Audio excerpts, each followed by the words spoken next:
Yo, what is good, YouTube? In today's video, we're taking a look at the top 5 broken AR Meta Loadouts you guys need to be using. So that being said, let's get into it. For our first gun here today, we're going to be taking a look at the AK-74, one of the hardest hitting ARs in the entirety of Warzone. It's got a little bit of recoil to it, but otherwise you guys are going to be able to dominate here in the game. And by the way, if you have not already, make sure you drop a like on this video and subscribe with those notifications turned on so you not miss out on any of my future videos. With that being said, let's actually jump into the first attachment here. So first thing is going to be the optic. We're going to go in here and we have to throw on basically one of a few options. And these are the options I'd like to lay out for a majority of the assault rifles. First one being the Kepler Micro Reflex. This is a really good optic to be able to run here. I think you guys would quite enjoy this if you want to go for more of that red dot look. Also, another one down here that's pretty solid is the Acute Spot Reflex.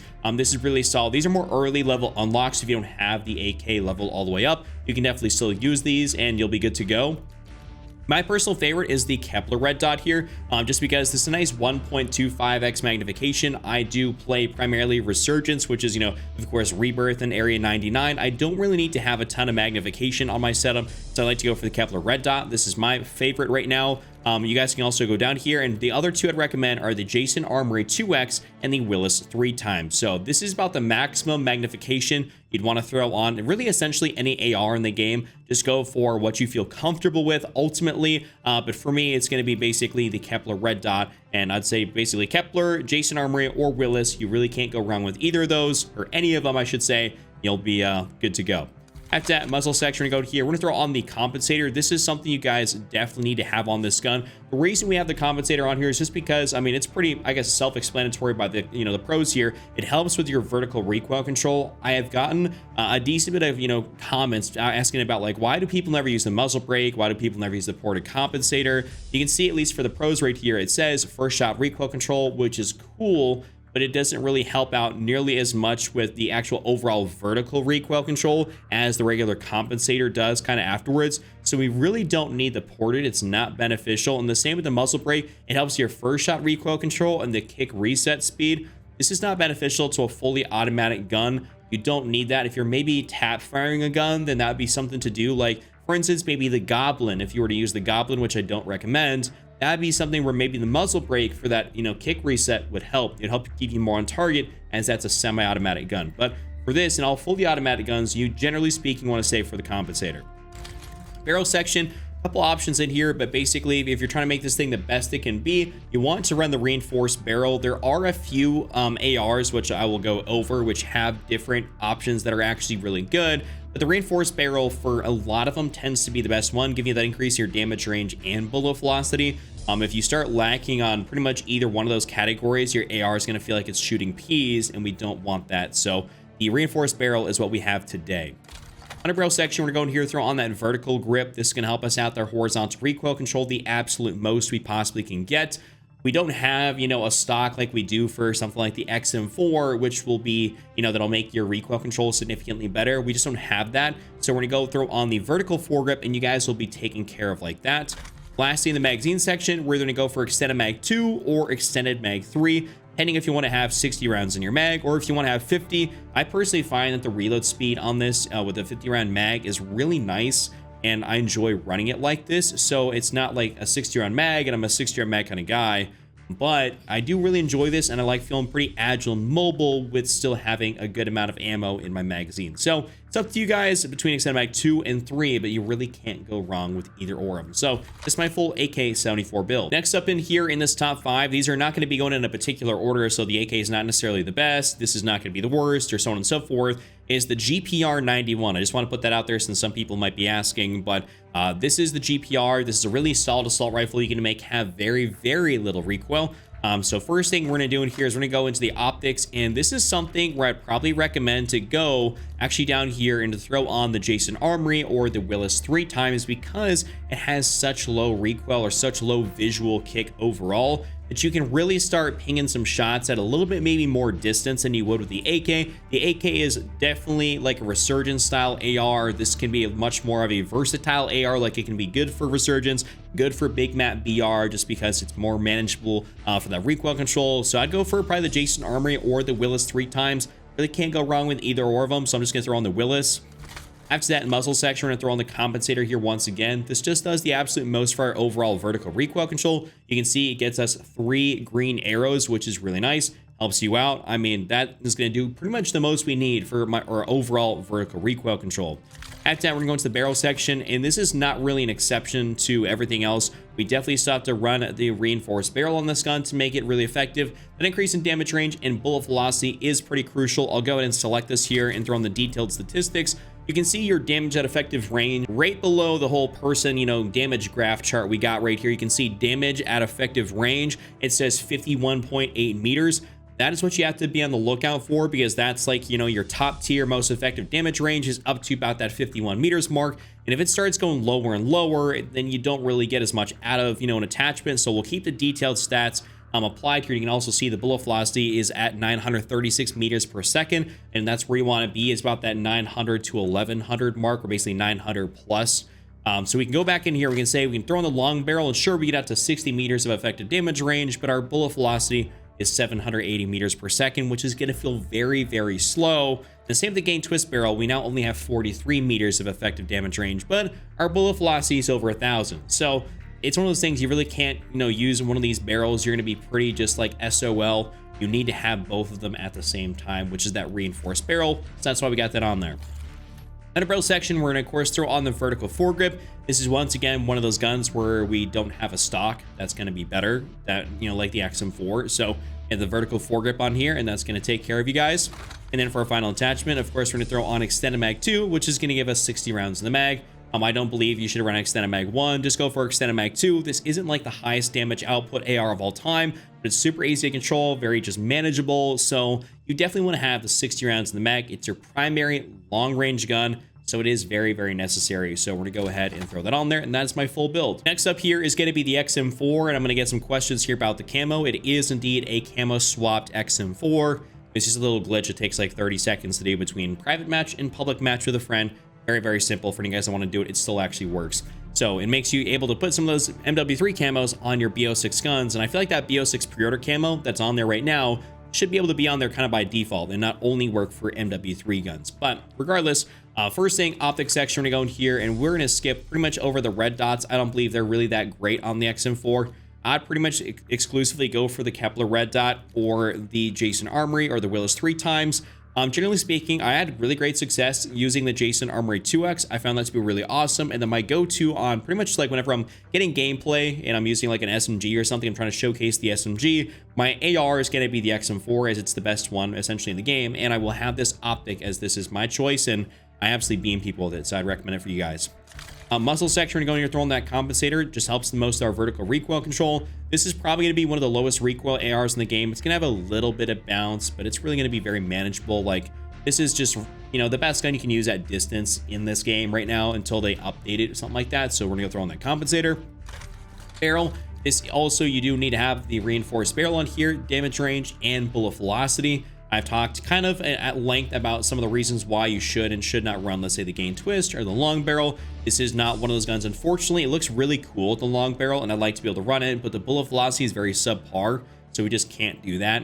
And so we go for the reinforce, and this does exactly what we need it to. Not the coolest looking, version of the XM4. I don't really like it as much, but, it is the best. So I can't really argue with the statistical best builder, the statistically best build, whatever you want to call it. We're going to skip the underbarrel section, going straight down to the magazine. We're going to throw in either extended mag 2 or extended mag 3. So I ran both. I normally speaking go for extended mag 2 just because I want to be able to fly around the map, and it makes me feel a little bit lighter when I have extended mag 2, can bring up the gun faster. But overall, even my recent video, I ran extended mag 3 and I had great success with it. So I don't really feel like you guys need to run extended mag 3 or 2. It's kind of whatever fits your preference and playstyle. If you want to have 100 rounds versus you want to have 60, it's literally personal preference at the end of the day, and that's going to be that. And now for a final attachment, we're going to go to the stock section, and this is where that beautiful buffer weight stock comes in. I've heard some people apparently didn't do the challenge for it, don't have this, so I'll give you another option to run in place of the buffer weight stock, but this helps your vertical and horizontal recoil, and this right here will be the last attachment for this build, and this will make you the most meta, best possible XM4 build you can create. There's nothing else better. If there was something better, trust me, I'd be using it and you guys would be seeing it in my videos. So we have that for a final attachment. If you guys don't happen to have this, go in here and just throw on like the vertical foregrip, and that'll be the next best thing you can do for stabilizing the gun without having the buffer weight stock. So vertical foregrip or buffer weight stock, depending on what you got. But if you got the buffer weight, use the buffer weight every day of the week. Doesn't even matter. This is the full build. Next up, we're jumping in here to the Model L, and I kind of have that STG-like variant on right now, which is pretty cool. But the Model L is one of the exceptions for some of the things we can change around on it because it's a bit of a different AR. So I'll explain that here in just a sec. But first thing in the optics section, we're gonna go ahead and we're just gonna throw on the standard Kepler red dot. I really like this. This is kind of how I find it to be the most effective. I just really enjoy the Kepler red dot. I'm sure a lot of you guys out there, if you start using it, you're gonna get real attached to it. Like, it's gonna be your go-to optic, especially if you're playing Resurgence, which is what I primarily play. And by the way, these are all great loadouts in case you guys haven't figured it out yet. They're all great for all game modes. I just play specifically Resurgence, so I talk about that, but the Kepler is my go-to. Nothing wrong with any of the other ones, like, you know, the 2 times or 3 times, but that's just my go-to. After that, compensator as per usual. I mean, this is not one of those guns where you can throw on a suppressor. This gives you 3 bars in terms of what you're gonna get out of the vertical recoil control. This will be one of the lowest recoil guns you can really use. It is very, very nice to actually be able to use. Barrel section, this is one of those times where we can actually switch up our barrel. We don't have to go for the reinforced barrel. Well, it actually looks cool and it looks more STG-like. Unfortunately, I guess for us, it seems like we get the lesser cool looking barrel. But the gain twist is going to be your best bet on the Model L, and it only does give you bullet velocity, but I'll show you why. So we click onto this, go to the detailed stats. You can see our bullet velocity above my face cam is increased 45%, which pushes you out to almost 1200 meters per second, which is going to be basically the fastest bullet velocity for an AR you can almost get with having it be a really good setup. And we can see our damage at effective range is at a base 55.9 meters. So without needing any damage range increase, it is already farther out than the XM4 while it needs, even with it having to need a barrel to be able to do that. So all we have to worry about is increasing the bullet velocity, and we're pretty much taken care of on the damage department. So we don't have to use an attachment like that. So we can just go for the gain twist, get crazy fast bullet velocity, have a great damage profile. You guys are going to be a straight laser beam. So after that, under barrel, we're throwing that vertical foregrip. Once again, no type of stock to be able to mitigate recoil, so we have that vertical foregrip. And then in the magazine section, we're gonna go down here and of course throw on extended mag 2. This is the only right option in here. I don't believe extended mag 1 is really beneficial. Go for extended mag 2, 50 rounds in the mag. It is your primary long range gun, so of course you need the extra rounds in the mag, or you should have relatively as many as possible, whether it be 60 or in the XM4's case, you can get up to 100. But for this case, it is only 50. So that's been my full build there for the Model L. And for our final gun here today, we're gonna be taking a look at the Krig. This is a really solid assault rifle that not a lot of people use, I think because it has a little bit of kick to it, but it is great to use overall. So first thing, optic section. This is not like a real long range style AR. This is kind of more of like your AK style AR where it's going to hit hard, but it's also not going to be the best for like super long distance. That's why the XM4 is so good, because it hits hard and it's great for long distance. Whereas this kind of hits harder, but it's not as controllable for super long range. It's still going to be great though. So the Kepler is what I recommend on this gun.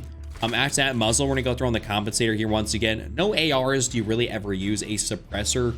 It's just not something that's beneficial for the ARs and then how they're built. At least the BO6 ones, they're just not made to have a suppressor on them really for them to actually be good. Unless they change something, for instance, in like, you know, a new season update or a big patch update, a weapon rebalance, and I can't see the suppressor as being useful. So we're just going to go for the compensator. After that, in the barrel section, you guys can actually see that my weapon is only level 40 out of 43, and I actually have to get down here to level 41.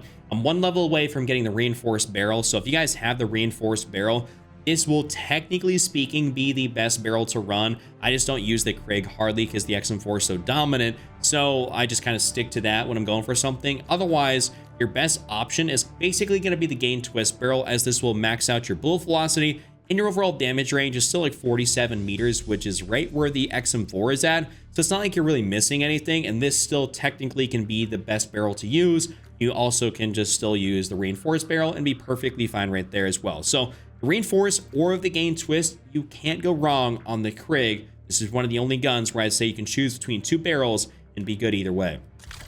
Under barrel section, we're gonna throw on that vertical foregrip here. Helps that horizontal recoil the absolute most. This doesn't have a stock. You know, the XM4 is the only one I think that does have a stock to be able to help us with anything like that. Lastly, in the magazine section, we're gonna go down here and throw on extended mag 2, which looks a little bit weird. I don't know why they just didn't make it a larger magazine size. You know, like a straight standard mag, or you know, the curvature to it. But this has 70 rounds in the magazine. It's kind of a weird drum style setup. It still reloads pretty quick. You guys won't notice yourselves being slowed down too much. Extended mag 1 is okay as well, but it's not something I'd recommend. I just say go for extended mag 2. I mean, I think this is awesome, and it's going to allow you to have some great sustained fire on some squads. So that is going to be my full build. That's my top 5. You guys enjoyed the video, give it a like, subscribe, notifications turned on. Check out this other video on screen, and I'll see you all next time.